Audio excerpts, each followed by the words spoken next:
Alice's Adventures in Wonderland by Carroll.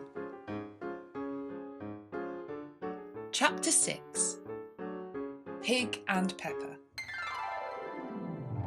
For a minute or two, she stood looking at the house and wondering what to do next, when suddenly a footman in livery came running out of the wood. She considered him to be a footman because he was in livery. Otherwise, judging by his face only, she would have called him a fish, and rapped loudly at the door with his knuckles.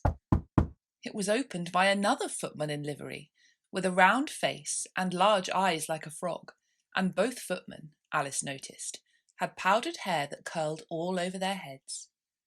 She felt very curious to know what it was all about, and crept a little way out of the wood to listen.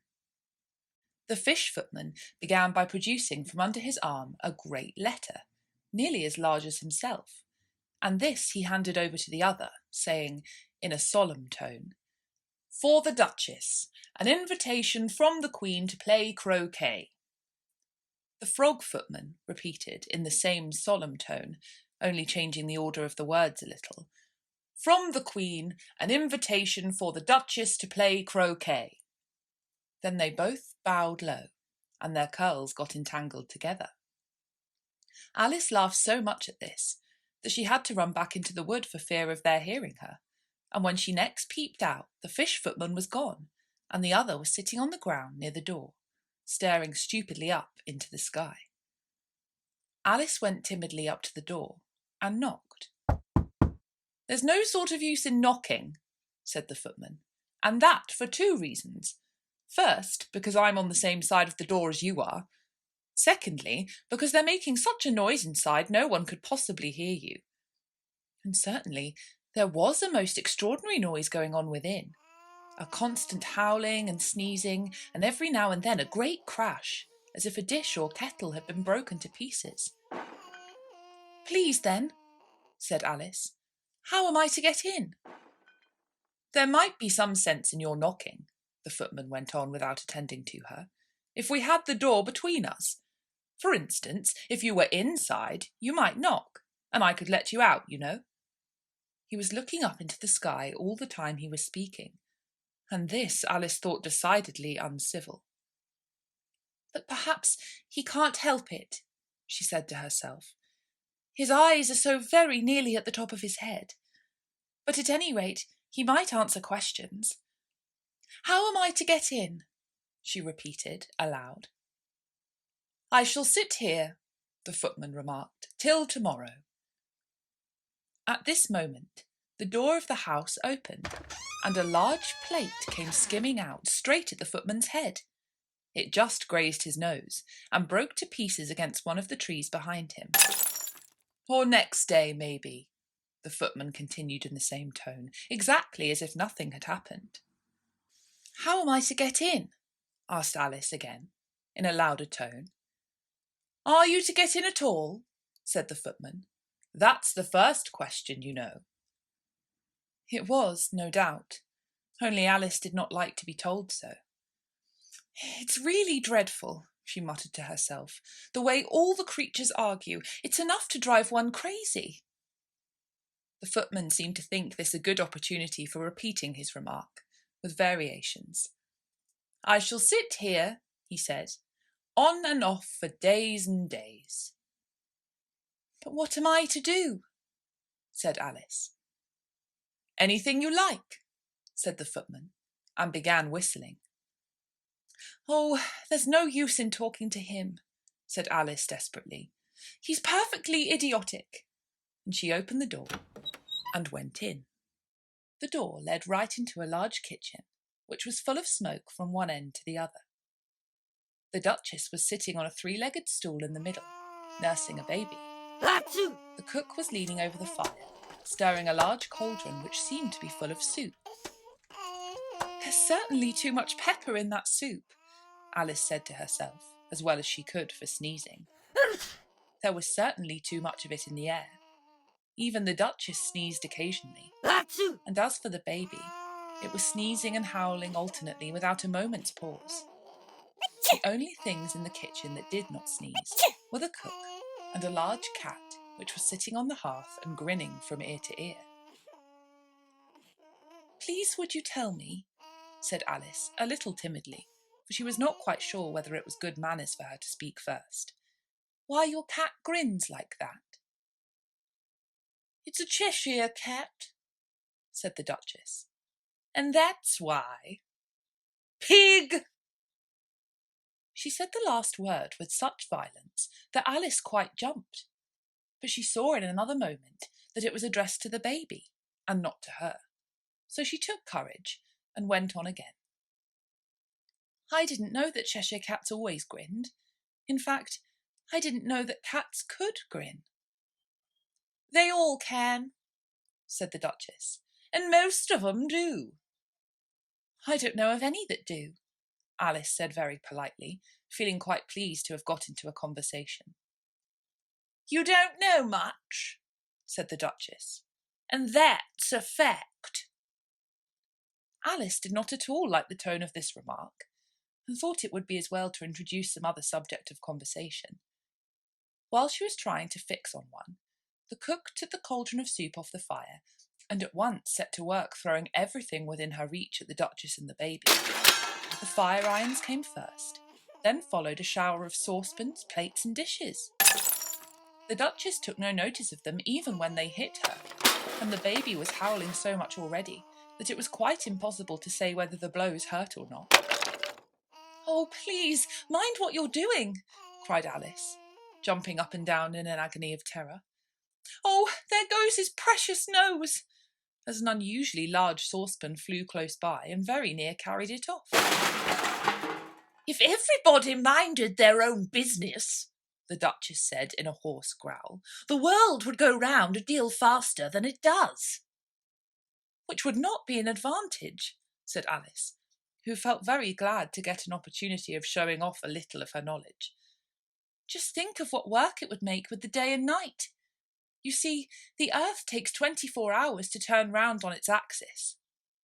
"Talking of axes," said the Duchess, "chop off her head."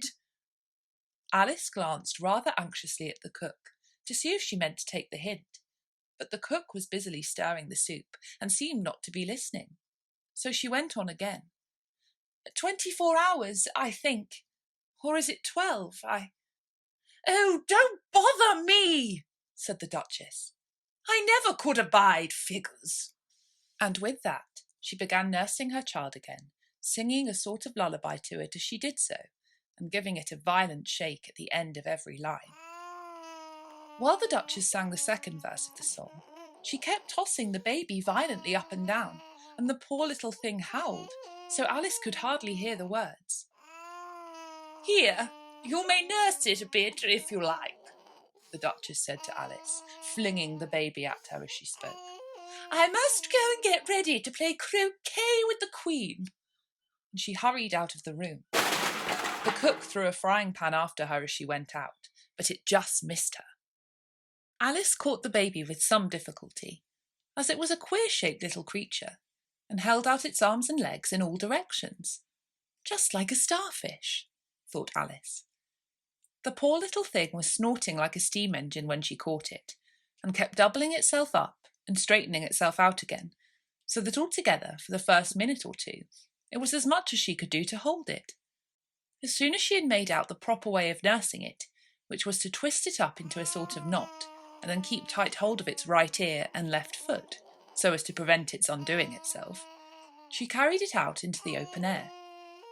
"If I don't take this child away with me," thought Alice, "they're sure to kill it in a day or two. Wouldn't it be murder to leave it behind?" She said the last words out loud, and the little thing grunted in reply. It had left off sneezing by this time. "Don't grunt," said Alice. "That's not at all a proper way of expressing yourself." The baby grunted again, and Alice looked very anxiously into its face to see what the matter was. There could be no doubt that it had a very turn-up nose, much more like a snout than a real nose. Also, its eyes were getting extremely small for a baby. Altogether, Alice did not like the look of the thing at all. But perhaps it was only sobbing, she thought, and looked into its eyes again to see if there were any tears. No, there were no tears. "If you're going to turn into a pig, my dear," said Alice seriously, "I'll have nothing more to do with you. Mine now."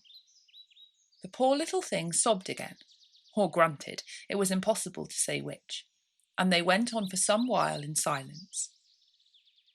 Alice was just beginning to think to herself, "Now, what am I to do with this creature when I get home?" when it grunted again so violently that she looked down into its face in some alarm. This time there could be no mistake about it. It was neither more or less than a pig, and she felt that it would be quite absurd for her to carry it further. So she set the little creature down and felt quite relieved to see it trot away quietly into the wood. "If it had grown up," she said to herself, "it would have made a dreadfully ugly child, but it makes rather a handsome pig, I think." And she began thinking over other children she knew, who might do very well as pigs, and was just saying to herself, "If one only knew the right way to change them," when she was a little startled by seeing the Cheshire Cat sitting on a bough of a tree a few yards off. The cat only grinned when it saw Alice. It looked good-natured, she thought. Still, it had very long claws and a great many teeth, so she felt that it ought to be treated with respect. "Cheshire Puss," she began, rather timidly. She did not know at all whether it would like the name. However, it only grinned a little wider. "Come, it's pleased so far," thought Alice, and she went on. "Would you tell me, please, which way I ought to go from here?" "That depends a good deal on where you want to get to," said the cat. "I don't much care where," said Alice. "Then it doesn't matter which way you go," said the cat. "So long as I get somewhere," Alice added as an explanation. "Oh, you're sure to do that," said the cat, "if you only walk long enough." Alice felt that this could not be denied, so she tried another question. "What sort of people live about here?" "In that direction," the cat said, waving its right paw round, "lives a hatter. And in that direction," waving the other paw, "lives a March hare. Visit either you like. They're both mad." "But I don't want to go among mad people," Alice remarked. "Oh, you can't help that," said the cat. "We're all mad here. I'm mad. You're mad." "How do you know I'm mad?" said Alice. "You must be," said the cat, "or you wouldn't have come here." Alice didn't think that proved it at all. However, she went on. "And how do you know that you're mad?" "To begin with," said the cat, "a dog's not mad. You grant that?" "I suppose so," said Alice. "Well, then," the cat went on, "you see, a dog growls when it's angry and wags its tail when it's pleased. Now, I growl when I'm pleased and wag my tail when I'm angry. Therefore, I'm mad." "I call it purring, not growling," said Alice. "Call it what you like," said the cat. "Do you play croquet with the Queen today?"